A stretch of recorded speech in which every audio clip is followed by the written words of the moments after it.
పార్వతీపురం మన్యం జిల్లా కురుపాం మండలం నేరేడు వలసను ఎమ్మెల్సీ గాదే శ్రీనివాసులు పర్యటించారు. ఈ సందర్భంగా ఆయనకు గిరిజనులు ఘనంగా సన్మానించారు.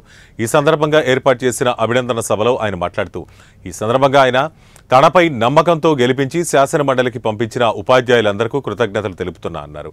అలాగే ఉపాధ్యాయుల పక్షాన నిలబడి ప్రభుత్వం నుండి రావాల్సిన ప్రతి బెనిఫిట్ను ఉపాధ్యాయులకు అందేలా కృషి చేస్తారని హామీ ఇచ్చారు.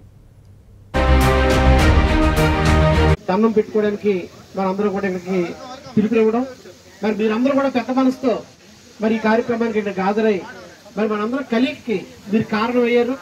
మీ అభిమానానికి మీరు మా పట్ల చూపిస్తున్నటువంటి ఆ నమ్మకానికి ప్రత్యేక ధన్యవాదాలని తెలియజేసుకుంటూ, మరి ఏదైతే ఎన్నికల ముందు మరి ప్రతి ఇన్స్టిట్యూషన్కి వచ్చి మీ సమస్యల పట్ల నేను అండగా ఉంటానని, బాధ్యతగా ఉంటానని నేను ఏదైతే ప్రకటించానో దానికి నేను కట్టుబడి ఉన్నానని చెప్పి సందర్భంగా మీకు నేను మనవి చేస్తున్నాను.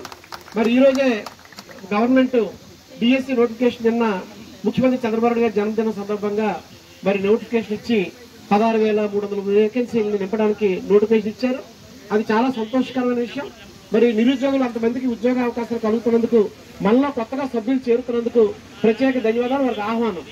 అదే పద్ధతిలో మరి పనిచేస్తున్నటువంటి రెసిడెన్షియల్ పాఠశాలలో పనిచేస్తున్నటువంటి అవుట్ సోర్సింగ్ సోదర సోదరిమణులు కానీ, మరి ట్రైబల్ వెల్ఫేర్ ఆశ్రమ పాఠశాలలో పనిచేస్తున్నటువంటి సిఆర్టీ సోదర సోదరిమణులు కానీ రెగ్యులర్ అవుతుందని ఆశపడుతున్నటువంటి తరుణంలో మరి వాళ్ళ పోస్ట్ కూడా అందులో చూపించారని మరి వారు ఉదయాన్నే మరి అందరూ కూడా మరి పేపర్లో వచ్చింది. నాకు కూడా ఉదయం నుంచి కూడా ఫోన్లు వస్తూ ఉన్నాయి. మీకు నేను ఒకటే తెలియపరుస్తున్నాను, ఆ డిఎస్సి నోటిఫికేషన్లు నియామకాలు మనకి సంబంధం లేదు. మిమ్మల్ని ఈ ఉద్యోగాల నుంచి తీయకుండా మీరు కొనసాగేటట్టుగా నేను ప్రభుత్వంతో మాట్లాడి నా వంతు కృషి నేను చేస్తానని సందర్భంగా మీకు నేను మనం చేస్తున్నాను. నేను మన విద్యాశాఖ మంత్రి లోకేష్ గారిని కూడా కలుసుకొని, అలాగే మన గిరిజన సంక్షేమ శాఖ మంత్రి గారిని కూడా కలుసుకొని ముఖ్యమంత్రి చంద్రబాబు నాయుడు గారి దృష్టికి ఈ సమస్యల్ని తీసుకుని వెళ్ళి, ఏదైతే ఒకరికి ఉద్యోగం రావడం మరొకరు నిరుద్యోగం రావడం అనేది సరికాదు కాబట్టి వారికి ఉద్యోగం రావాలి, మన ఉద్యోగం కొనసాగి రెగ్యులర్ అవ్వాలి. సో ఈ రకంగా నేను మీకు తోడుగా ఉంటానని ఈ సందర్భంగా మనవి చేస్తున్నాను. ఏజెన్సీ షెడ్యూల్డ్ ఏరియాల్లో మాకున్న హక్కులు కొన్ని నష్టపోతున్నాం, వాటిని మీరు కాపాడాలని చెప్పి వారు ఆ రోజు నాకు చెప్పడం జరిగింది.